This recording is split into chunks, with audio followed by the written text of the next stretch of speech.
गुरुजी, शुक्राना गुरुजी, अनंतम शुक्राना हमारे गुरुजी महाराज का। ओम नमः शिवाय, शिवजी सदा सहाय। ओम नमः शिवाय, गुरुजी सदा सहाय। शुक्राना शुक्राना अनंतम शुक्राना। गुरुजी का जितना शुक्राना करो उतना कम है। सच में कभी कभी कंफ्यूजन भी होती है।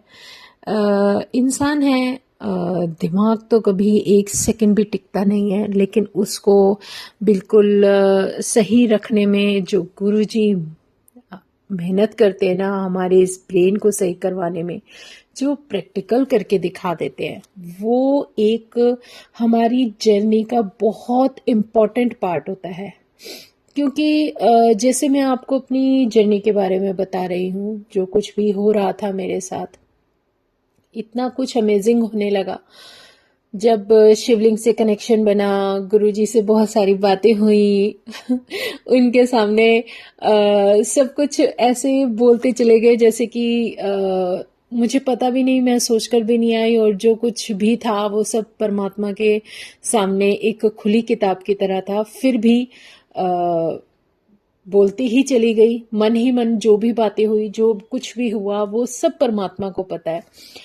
और उसके बाद जैसे बड़े मंदिर से घर आना, घर से बड़े मंदिर जाना, इसमें जो उस टाइम के जो गुरुजी ने हमें बुलाना शुरू किया, उसमें एक अमेजिंग होता था कि रात के टाइम जब हम जाते थे, ज़्यादातर कोशिश यही रहती थी कि संडे को जाया जाए।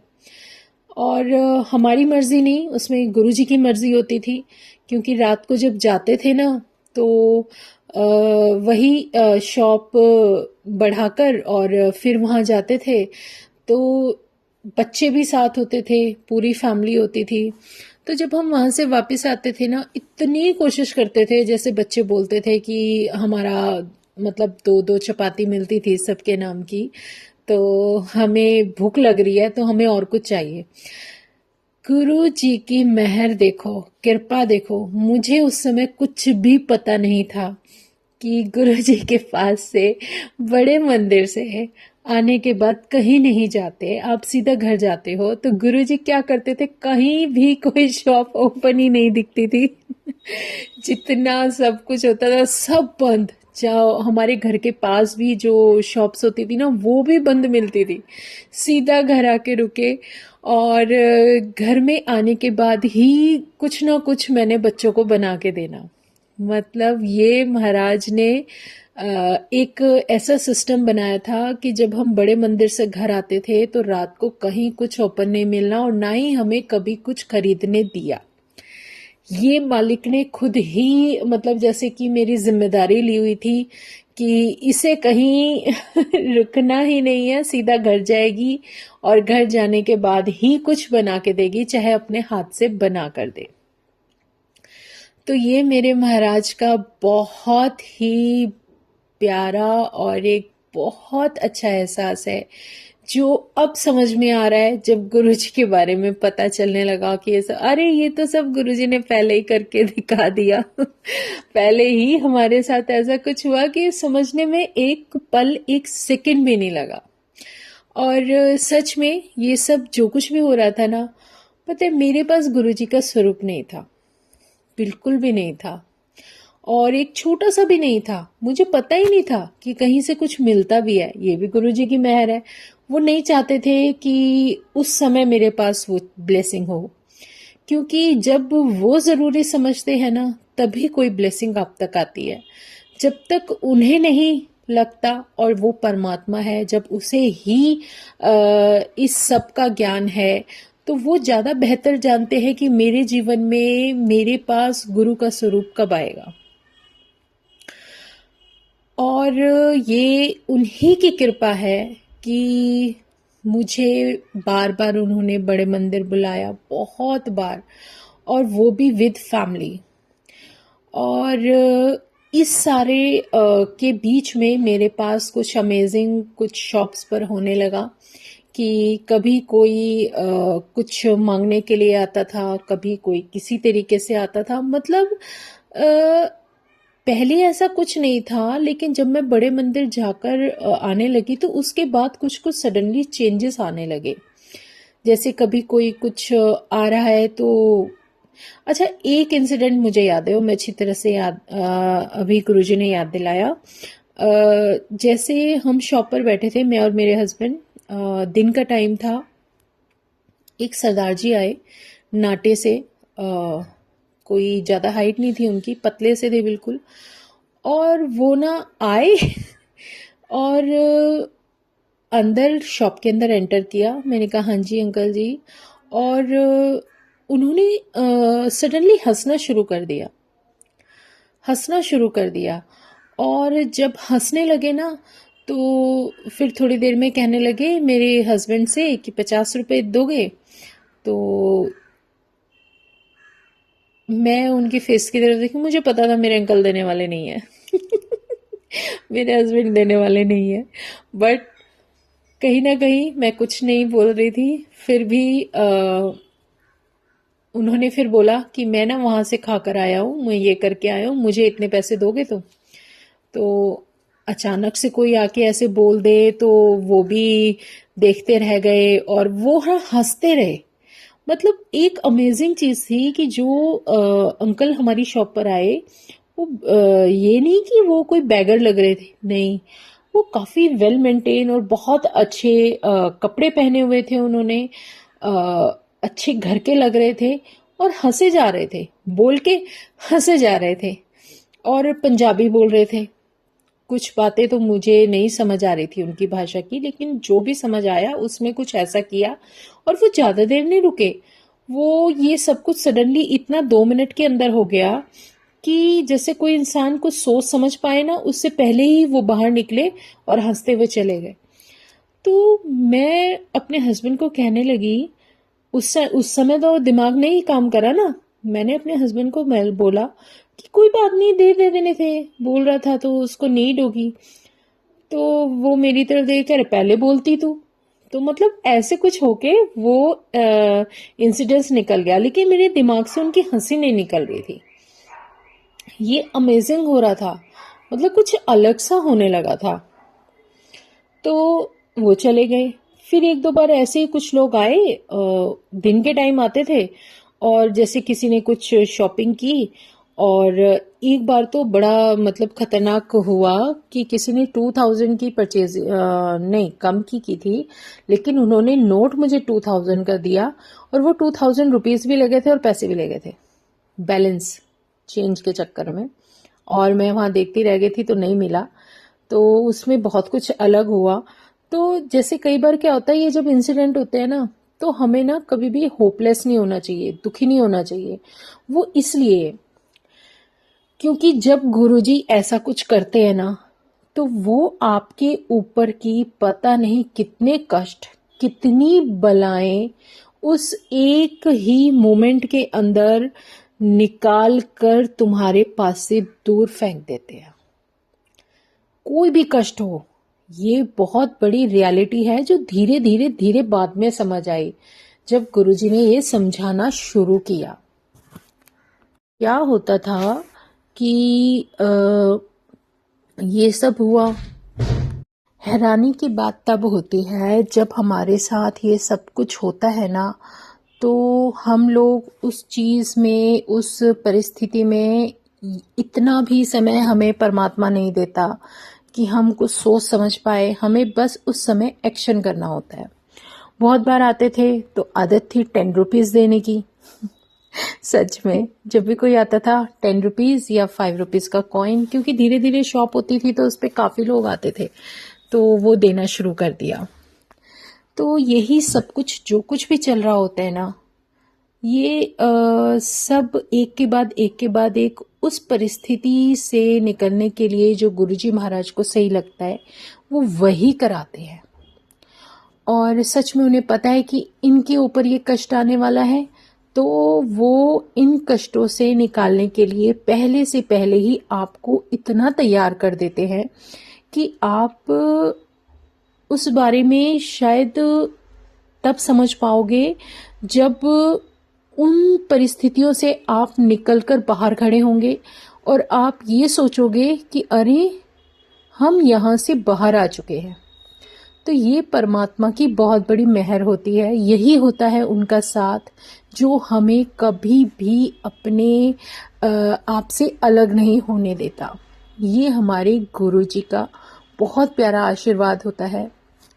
अच्छा, इस बीच जो भी मेरी पूजा होती थी या जो कुछ भी मैं सुबह मॉर्निंग में जो कुछ भी करती थी, मुझे इतनी नॉलेज नहीं थी, लेकिन जो भी करती थी उसमें धीरे धीरे धीरे धीरे मुझे ब्लेसिंग्स मिलनी शुरू हो गई। जैसे मुझे दिए में बहुत प्यारे सुंदर ब्यूटीफुल फ्लावर्स मिल जाते थे बने हुए।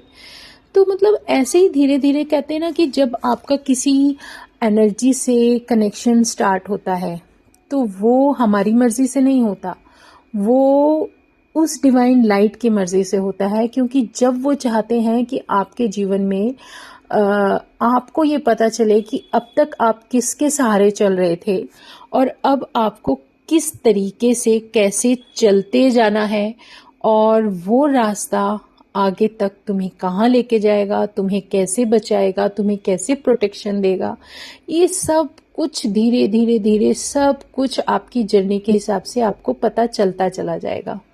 पर ये बहुत बड़ी मेहर है मेरे मालिक की कि उन्होंने मुझे इस जो अब तक का सफ़र रहा है बहुत कुछ सिखा दिया, बहुत कुछ, जो कि शायद जीवन में इंसान की उम्र निकल जाती है वो सब बातें सीखने में, वो सब अपने जीवन में अपने आप को उस तरीके से चलाने में। वो जानते हैं कि मेरे लिए क्या ज़रूरी है, वो जब क्या कैसे क्या काम वो क्या कर रहे हैं, उन्हें जो मुझसे करवाना है वो करवा देते हैं। तो इसमें कोई बहुत नहीं है। इसके बाद जैसे हमारा जो कुछ भी बड़े मंदिर जाना था आना था जो कुछ भी था उस सब टाइम के साथ ना, उसके बाद आ गया कोरोना का टाइम। अब कोरोना के टाइम हो गया बड़ा मंदिर बंद, फिर हमारा वहाँ जाना रह गया क्योंकि सारे ही मंदिर क्या, घर से बाहर निकलना बंद, सब कुछ बैन हो गया। अच्छा, उससे पहले की बात है, कोरोना से पहले की बात है। कोरोना से पहले जब ये सब कुछ हुआ था, एक मेरी लाइफ में बहुत बड़ा बदलाव हुआ, जो कि मैं बताती हूँ। क्योंकि मेरे पास गुरुजी का स्वरूप नहीं था, इसलिए मैं इतना ज़्यादा मुझे अकल नहीं थी कि मुझे क्या करना है और क्या नहीं करना। तो क्या हुआ कि मेरे ही रिलेशन में एक इवेंट था, उन्हीं की किसी बच्चे की रिंग सेरेमनी थी। तो उनके इन लॉज में किसी ने उनको गुरुजी का स्वरूप गिफ्ट किया। ठीक है, तो स्वरूप गिफ्ट किया और वो स्वरूप गिफ्ट देने के बाद उन्होंने जैसे घर में लगाया था, तो तब मुझे पता चला कि ऐसे स्वरूप भी मिलते हैं गुरुजी के। मुझे सच में कुछ नहीं पता था, कुछ भी नहीं पता था। मैं मतलब इतना था कि बस मुझे लगता था मैं मंदिर गई, वहाँ मैंने गुरुजी के दर्शन किए, मैं आ गई, बस हो गया। मतलब कुछ नॉलेज नहीं। मेरे दरबार में सिर्फ वही परमात्मा का रूप बैठा रहता था, जो शुरू से वही शिव परिवार, वही गणपति बप्पा, वही माँ लक्ष्मी और वही दुर्गा माता।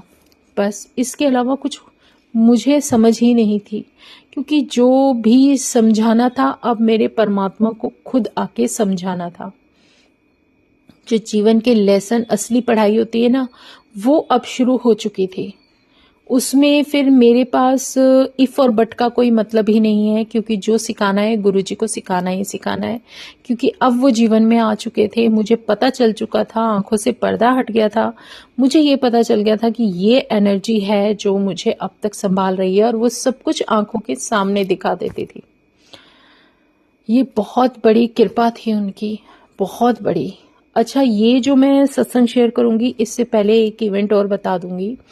एक उस समय मैं कोई ऐसा कुछ नहीं करती थी मॉर्निंग में उठ के, या अमृत वेला आप कहो या कुछ ऐसा कुछ नहीं। जब वो डिवाइन एनर्जी आपको अपने साथ जोड़ लेती है ना, तो आपको किसी चीज़ की ज़रूरत नहीं, क्योंकि उनका एक ही जवाब होता था कि तेरे वास्ते तो मैं हैगा, तुझे क्या करने की ज़रूरत है। तो जब वो किसी को अपने से जोड़ लेते हैं ना, तो उसको ज़्यादा किसी चीज़ में पड़ने की ज़रूरत नहीं होती। उनका कनेक्शन सिर्फ उस डिवाइन एनर्जी से होता था। और मेरा एक यही रहता था कि मैं जब भी कुछ भी बात करती थी तो अपनी दिव्य शक्ति को ही कॉल करती थी, और मुझे नहीं पता था कि जिसको मैं दिव्य शक्ति बोलती हूँ वो मेरी दिव्य शक्ति क्या है। सच में जीवन में इतना पता चलना ही बहुत बड़ी बात है। और मैं कभी कभी अपने जिसने मुझे आज तक संभाला था, अब तक संभाला था, बहुत बड़ी बड़ी मेहर करी है उन्होंने। अगर मैं, मेरे मन में जो विचार आते थे, भाव आते थे, मैं कहती थी अगर मुझे कभी भी वो अपनी उस दिव्य शक्ति का चेहरा मिल जाए, जो दिव्य शक्ति मेरा आज तक साथ दे रही है, मेरी हर बात मानती है, या सब कुछ मुझे आगे से आगे बचाकर चल रही है, तो मैंने उसको कभी छड़ना नहीं है। मतलब ऐसे ऐसे भाव आते थे मेरे अंदर, ये बिल्कुल सच है। और मैं कहती भी थी, मैंने कहा पता नहीं ये चीज़ जो सामने मेरे रूप रखे हैं, मैंने इनको कभी नहीं देखा और कभी भी उनके दर्शन नहीं हुए। और सच में मेरे जीवन में, मेरी जर्नी के हिसाब से ये जितने भी दर्शन हुए हैं, मेरे परमात्मा ने कराए हैं, मेरे गुरु ने कराए हैं, जिसको मैं कभी भी आँख इग्नोर कर ही नहीं सकती। ये उनकी ब्लेसिंग है। तो उस समय बड़े मंदिर तो गई मैं, और उसके बाद एक बार जब सोकर उठी तो इतना डर गई थी, इतना भयानक, जैसे कोई पिक्चर होती है ना, ऐसे चल जाती है, जो मेरे साथ पहले घट चुका था कि किसने मुझ पर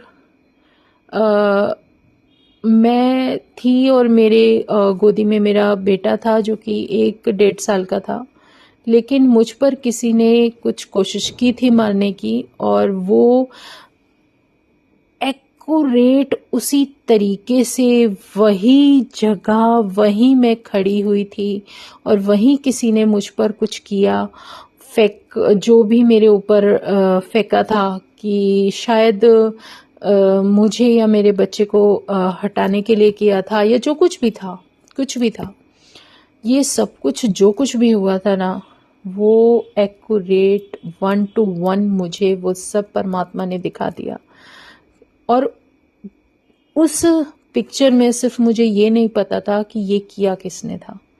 संगत जी, मुझे गुरुजी ने मुझे वो बकायदा प्रॉपर वो पर्सन दिखा दिया कि जिसने ये सब किया और कैसे तेरे साथ क्या हुआ था, तब से ही ये सब चला आ रहा है।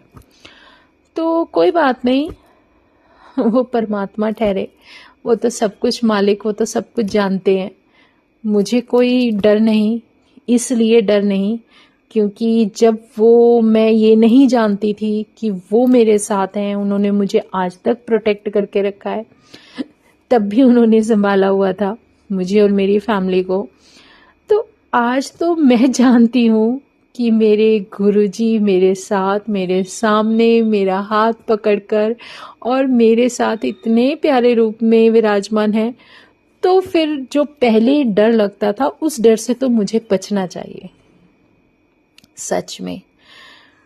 और ये सब कुछ धीरे धीरे होने लगा, और मुझे बहुत कुछ गुरुजी विज़न में दिखाने लगे, बताने की कोशिश करने लगे, लेकिन धीरे धीरे वो बातें समझ आती हैं।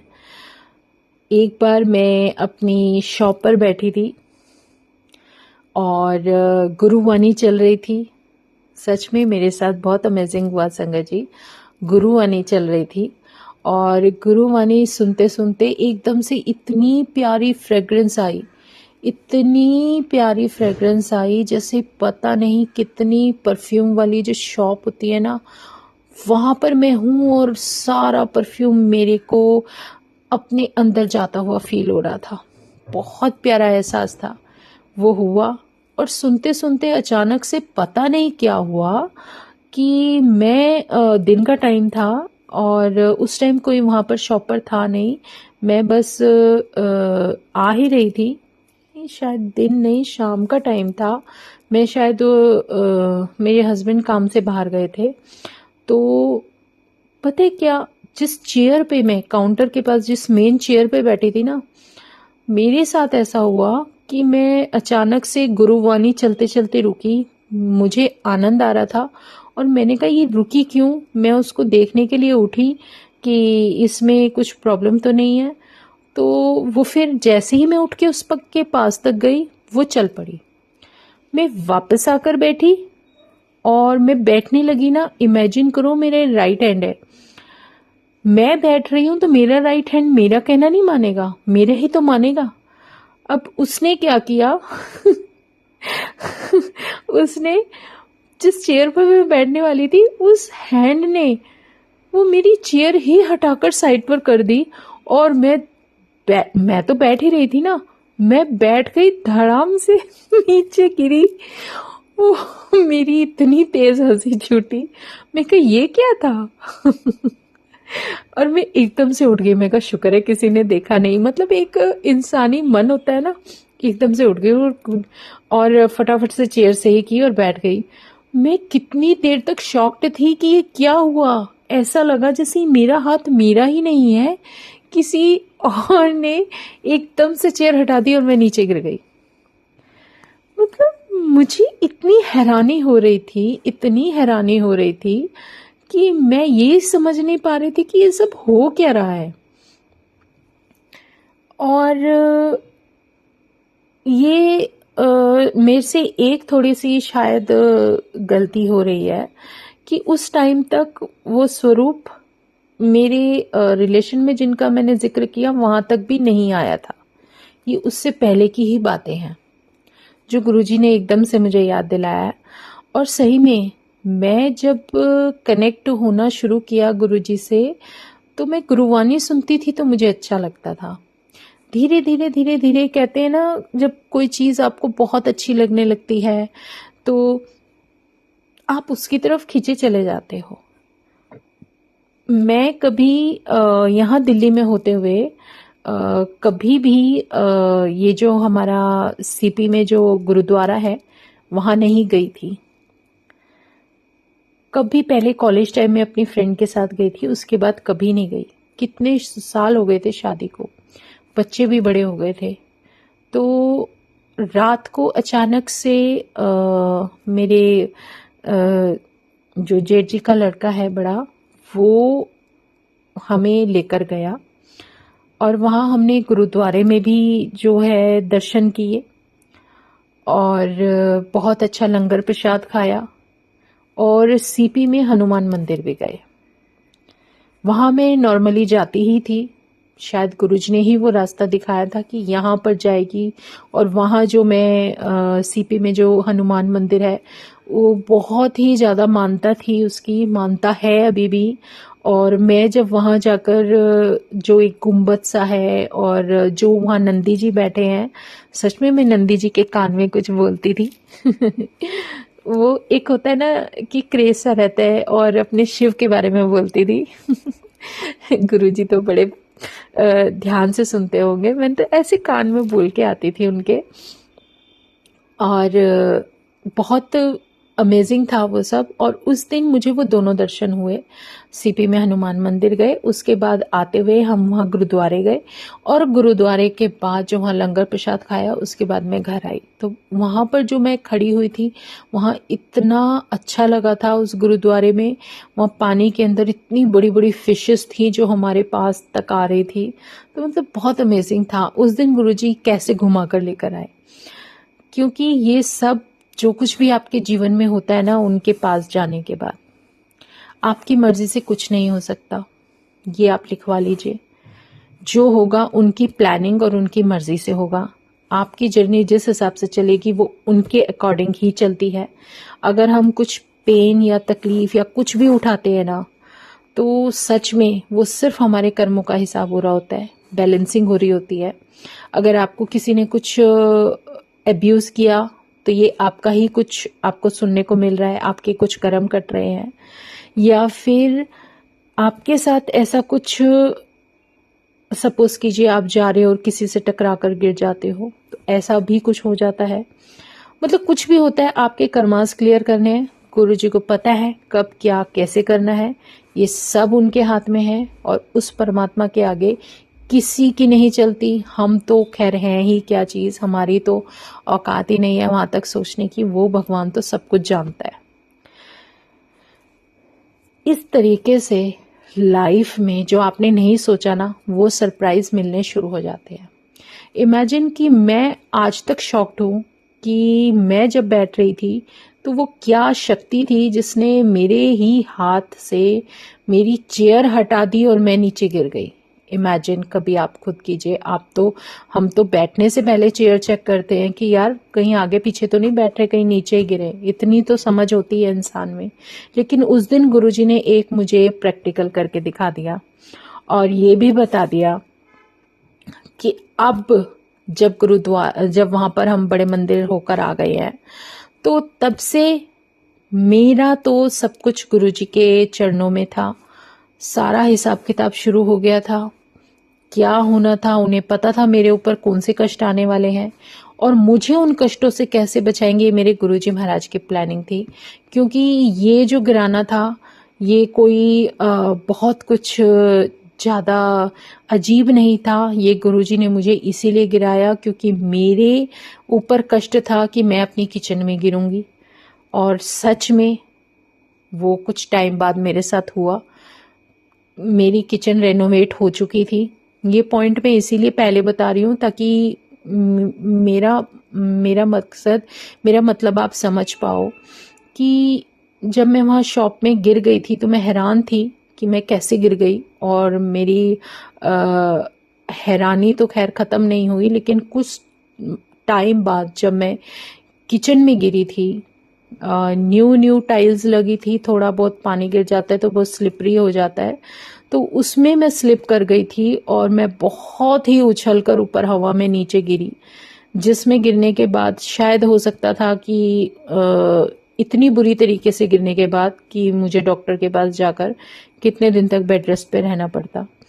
लेकिन वो जो कष्ट आना था ना, वो परमात्मा जानता था और उन्होंने मुझे उस कष्ट से, ज़्यादा कष्ट से बचाने के लिए मुझे पहले ही वो एक साइन दे दिया।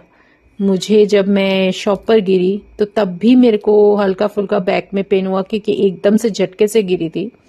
तो मैं ये समझ नहीं पा रही थी मैं क्यों गिरी। लेकिन जब मैं किचन में गिरी ना, गुरुजी ने इमीडिएट मेरी आंखों के सामने वो सीन लाकर खड़ा कर दिया कि देख, उनका इशारा भी मैं समझ गई क्योंकि उन्होंने मुझे वो समझा दिया कि देख, मैं तेनू उस दिन क्यों गिरा देता। क्यों गिराया था गुरुजी ने? क्योंकि वो कष्ट उन्होंने बांट दिया था। वो कष्ट पहले ही मेरे को ऐसे गिरा दिया कि मेरे ऊपर जो कष्ट था ना, वो कष्ट उन्होंने उसमें 2 बार करके काटा। मतलब कहते हैं ना, जब बहुत बड़ी प्रॉब्लम होती है ना, उसको गुरुजी थोड़ा सा छोटा कर देते हैं और वो जब छोटा करते हैं ना, तो उसी से हमें समझ में आ जाता है कि हमें करना क्या है। तो शुक्राना मेरे गुरुजी महाराज का, अनंतम शुक्राना कि उन्होंने जिस जिस जगह मेरे को बचाया है ना, तो मैं उस परमात्मा का शुक्राना करूं और इतना शुक्राना करूं कि उस शुक्राने के सामने हमारी कोई भी अरदास शायद कभी कोई मायने ही नहीं रखती, क्योंकि जो परमात्मा दे रहा है वो सबसे बेहतर दे रहा है और उसके सामने सब कुछ बेकार है। तो आज हम सत्संग यहीं विराम करते हैं संगत जी। हर किसी के जीवन में उसकी जर्नी अलग होती है। कोई अगर हम सत्संग शेयर करते हैं तो उसमें हम वो बताते हैं जो हमारे लिए हमारे परमात्मा ने किया, जिसमें हमारा वो कल्याण कर रहे हैं। लेकिन उसकी ब्लेसिंग्स हर उस संगत को मिल जाती है जिसको वो सत्संग सुनाना चाहते हैं। तो शुक्राना मेरे गुरुजी महाराज। ओम नमः शिवाय, शिवजी सदा सहाय। ओम नमः शिवाय, गुरुजी सदा सहाय। शुक्राना शुक्राना, अनंतम शुक्राना। जय गुरुजी, जय गुरुजी, जय गुरुजी।